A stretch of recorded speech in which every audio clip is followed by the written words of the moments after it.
Good morning, students. Today we are going to read a very heart touching story of a shoemaker, lesson 5 Quality, from the book Honeycomb.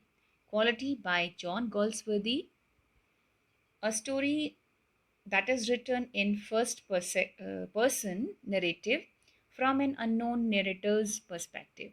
Narrator means who narrates the story.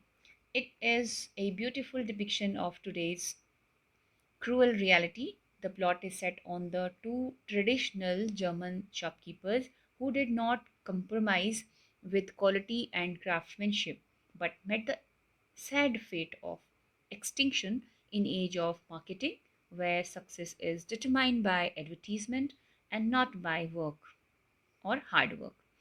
The story shows what our business world has become today. More the advertising, more the earning. No one pays attention to the poor traditional craftsmen who value art and quality of products. They have to suffer even though they don't deserve it. The main theme of the chapter is commitment, commitment to one's work, to one's passion. Every worker is an artist if he loves his work and is immersed in it. The Gessler brothers' commitment towards their work is really very heart touching. For them, the struggle, the hardship are nothing as long as they keep doing their work. The ending of the story is quite sad. There is a sense of loss and grief, and that is what author wants the readers to feel for those true craftsmen like the Gessler brothers, who value quality as the title suggests. So now let's begin the explanation of the chapter Quality.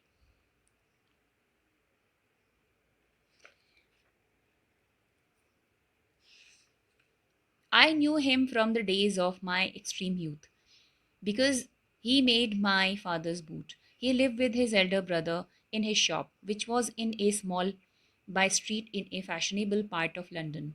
The shop had a certain quiet distinction. There was no sign upon it other than the name of Gessler Brothers, and in the window a few pairs of boots. He made only what was ordered, and what he made never failed to fit. To make boots, such boots as he made, seemed to me then, and still seems to me, mysterious and wonderful.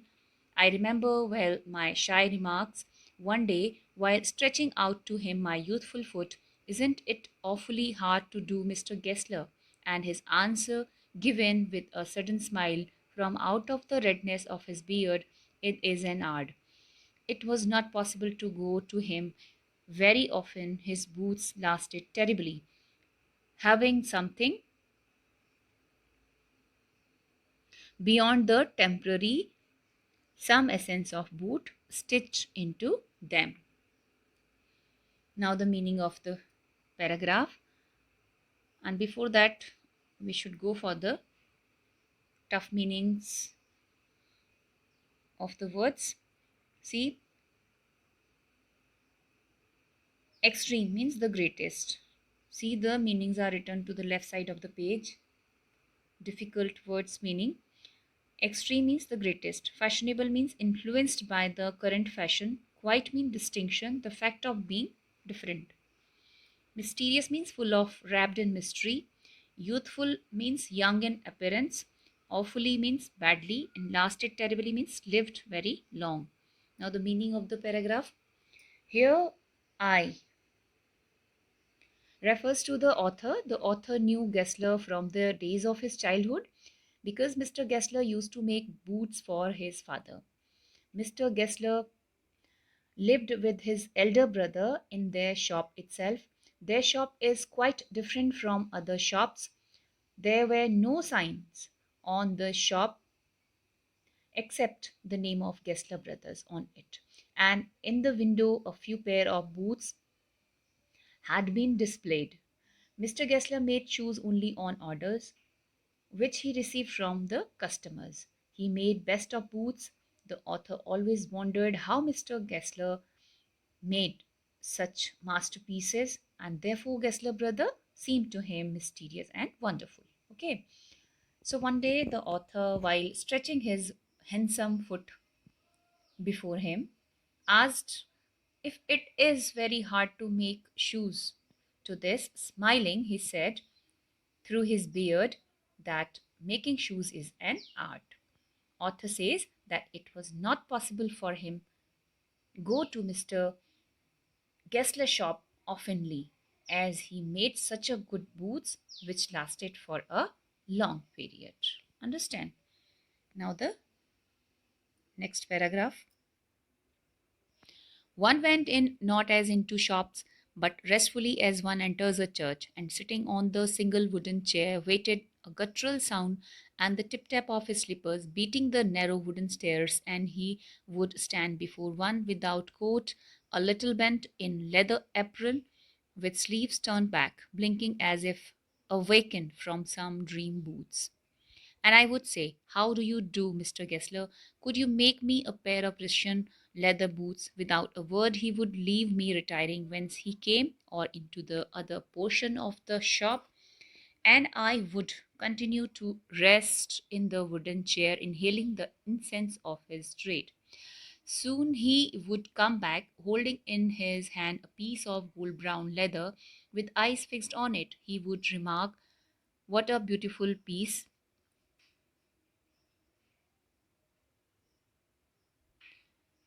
What a beautiful piece!" When I too had admired it, he would speak again, "When do you want them?" And I would answer, "Oh, as soon as you conveniently can." And he would say, "Tomorrow fortnight," or if he were his elder brother, "I will ask my brother." Then I would murmur, "Thank you. Good morning, Mr. Gessler. Good morning," he would reply, still looking at the leather in his hand. And as I moved to the door, I would hear the tip tap of his slippers going up the stairs to his dream of boots. So, before we go ahead, you see the meaning of difficult words. Inhaling the incense means breathing smell of something. Conveniently means without difficulty. You can see beyond means to the further side of, outside the range. Essence means the basic or most important quality of something. Guttural means harsh sound. Inhaling the incense means breathing smell of something. Conveniently, without difficulty.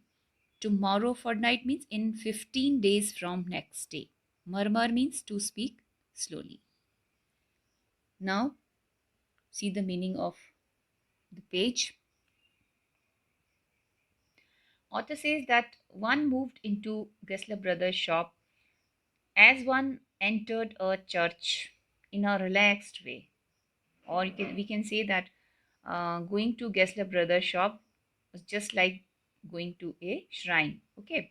While the author was waiting in the shop, Gessler came with guttural means harsh and tip tap sound of his slippers beating the narrow wooden stairs. He stood to the author with a leather apron with sleeves turned back and blinking as if he is awakened from a dream of boots. Okay.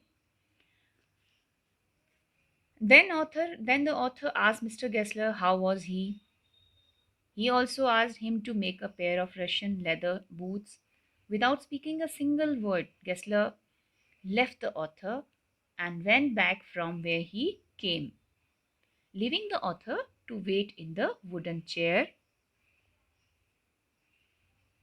And for the time being, the author had to feel or breathe the smell of leather. See the line? Inhaling the incense of his trade. Incense means here smell of leather, and trade means business. What was his business? His business was making shoes. Gessler was a shoemaker. Understand? So that's why, for the time being, the author had to feel or breathe the smell of leather around in the shop. Soon he returned with a piece of gold brown leather. Looking at the piece, Gessler remarked it as beautiful. When the author admired the piece, Gessler asked him when he wanted the pair of shoes. The author replied, "As soon as you prepare them comfortably."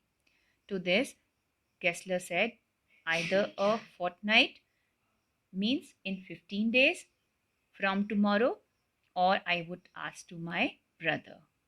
Understand? And afterwards, the author left the shop, wishing Gessler goodbye. As he reached the door of the shop to come out of the shop, he heard the tip tap sound of Gessler's slippers moving upstairs to his dream of boots. Okay, now the next page.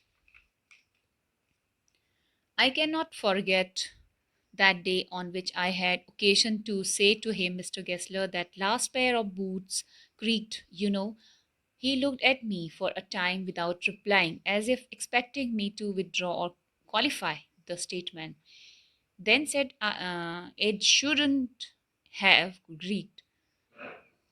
I did, I am afraid. You got them wed before they found themselves.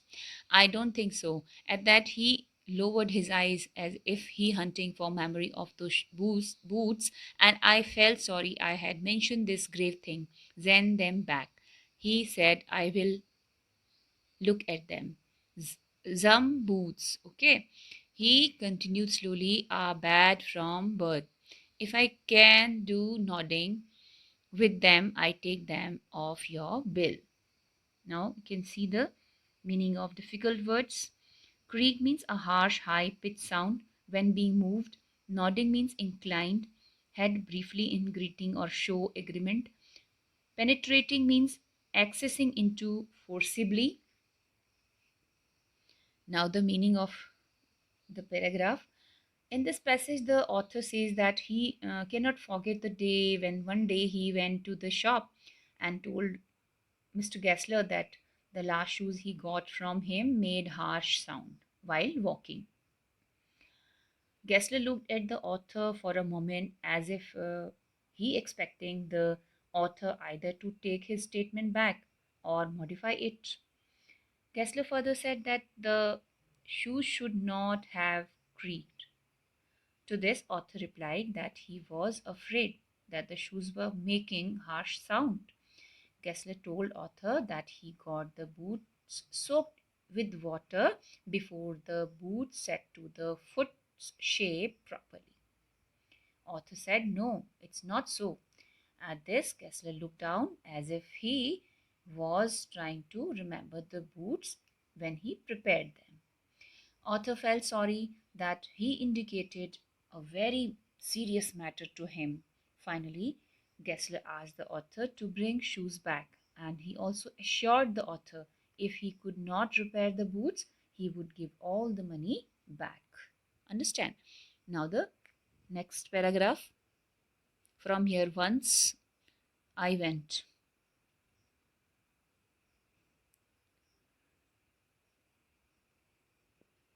Now, once I went absent mindedly into his shop in pair of boots bought in an emergency at some large firm. He took my order without showing me any leather, and I could feel his eyes penetrating the inferior covering of my foot. At last he said, those are not my boots.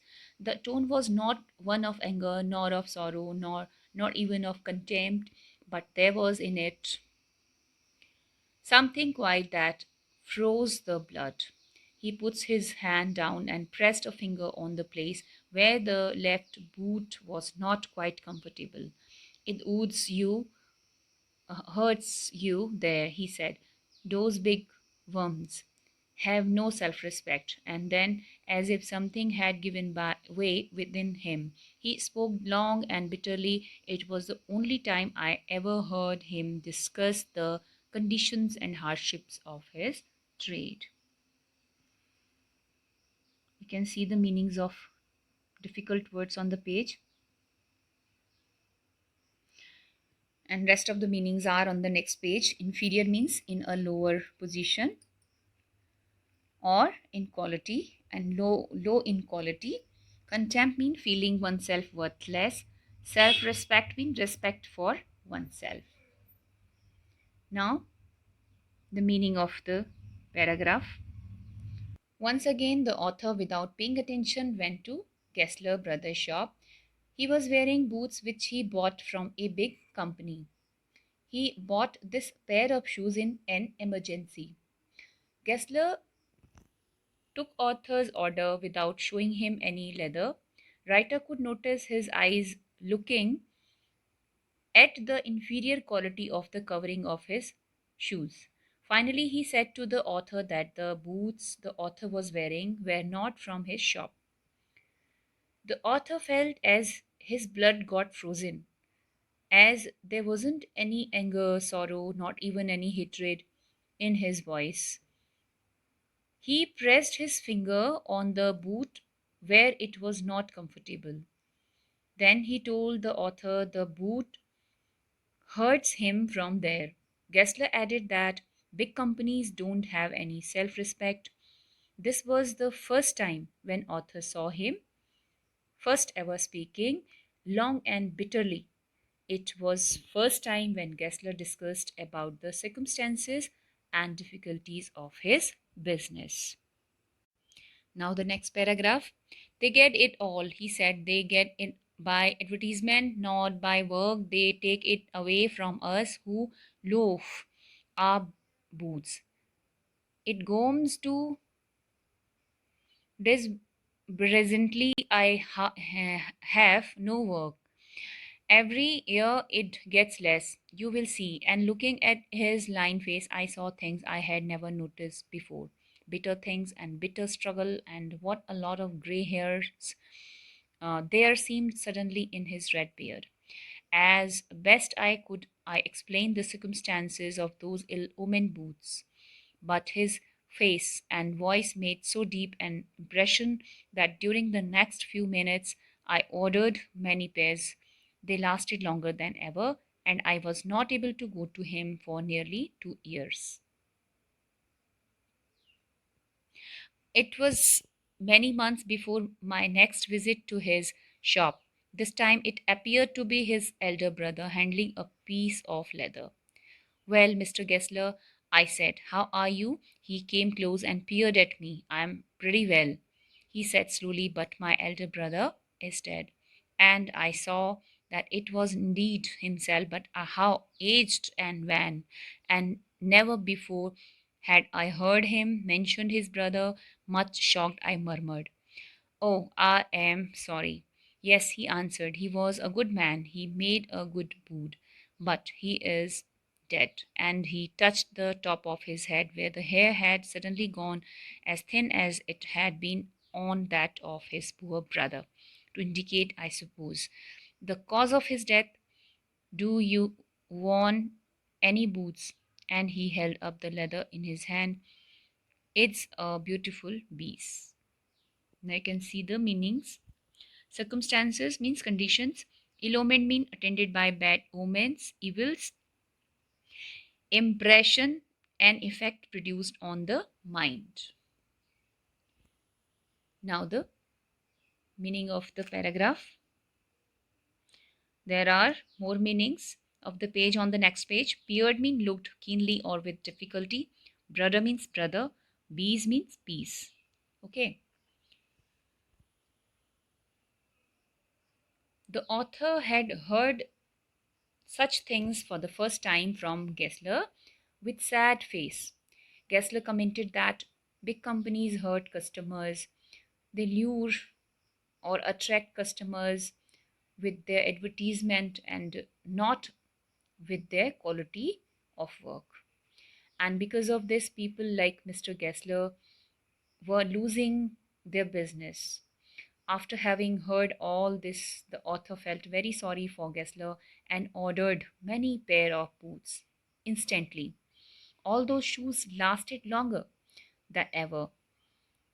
Then author could not go to Gessler's shop for more or less 2 years. Okay.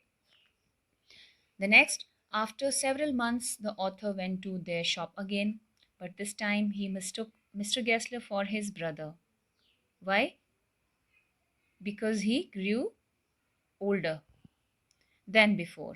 Okay, so he was working with a piece of leather, but soon the author realized his mistake and came to know that the elder brother had passed away. The author noticed Gessler grew older and colorless. Gessler expressed his pain about his brother's death. Then he asked the author if he wanted any boots and brought leather in his hand, saying it is a beautiful piece. Now, the next page. I ordered several pairs. It was very long before they came, but they were better than ever. One simply could not wear them out, and soon after that, I went abroad. It was over a year before I was again in London, and the first shop I went to was my old friend's. I had left a man of 60. I came to one of the 75, pinched and worn, who genuinely this time did not at first know me. Do you want any boots? He said. I can make them quickly. It is a slack dime. I answered, please, please, I want boots all around every kind. I had given those boots up when one evening they came. One by one, I tried them on in shape and fit, in finish and quality of leather. They were the best he had ever made. I flew downstairs, wrote a check, and posted it at once with my own hand. A week later, passing the little street, I thought I would go in and tell him how splendidly the new boots fitted. But when I came to where his shop had been, his name was gone. I went in very much disturbed. In the shop there was a young man with an English face. Mr. Gessler in? I said. No, sir, he said. No, but we can attend to anything with pleasure. We have taken the shop over. Yes, yes, I said. Mr. Gessler? Oh, he answered, dead. Dead? But I only received these boots from him last Wednesday week. Ah, he said. Poor old man starved himself. Slow starvation, the doctor called it. You see, he went to work in such a way, would keep the shop on, wouldn't have a soul touch his boots except himself. When he got an order, it took him such a time. People won't wait.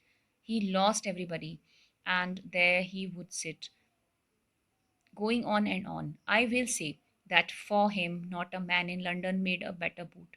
But look at the competition. He never advertised, would have the best leather too, and do it all himself. Well, there it is. What could you expect with his ideas but starvation? That may be a bit flowery, as the saying is, but I know myself he was sitting over his boots day and night to the very last. You see, I used to watch him. Never gave himself time to eat, never had a penny in the house, all went in rent and leather. How he lived so long, I don't know. He regularly let his fire go out. He was a character, but he made good boots. Yes, I said, he made good boots. Okay, now see the meaning of difficult words. Ab- Abroad means foreign country. Splendidly means excellent, extremely well. Pleasure means happiness. Starve means felt very hungry. Starvation means suffering or death by lack of food. Penny means a small brown British coin. A cent. Now the meaning of the paragraph. Now the author again placed the order of many pairs of boots, and soon after he left for abroad. After returning back, the author went to his favorite shop again, and this time Gessler appeared for him more aged, though only a year had passed, but from his face, means from Gessler's face, it seemed as though he has covered or completed a journey of a decade, means of 10 years. And this time Gessler could not recognize the author. Again he, as usual, placed his orders, and this time when the author tried the boots, he found all the pairs of boots better in shape, fitting, finishing, and quality of leather. All those shoes, the best, okay, Gessler made ever. He went downstairs and wrote a check and posted it immediately with his own. After a week later, the author personally went to the shop. Okay, why did he go to the shop? Actually, he wanted to say thanks to Mr. Gessler. Okay, so that's why he personally went to the shop to reiterate thanks to Gessler for such a splendid work. But he noticed the nameplate missing from the shop. Instead, Gessler, the author, found an Englishman inside the shop who informed the author that Gessler had died and he had taken up the shop. Englishman added that Mr. Gessler died of starvation.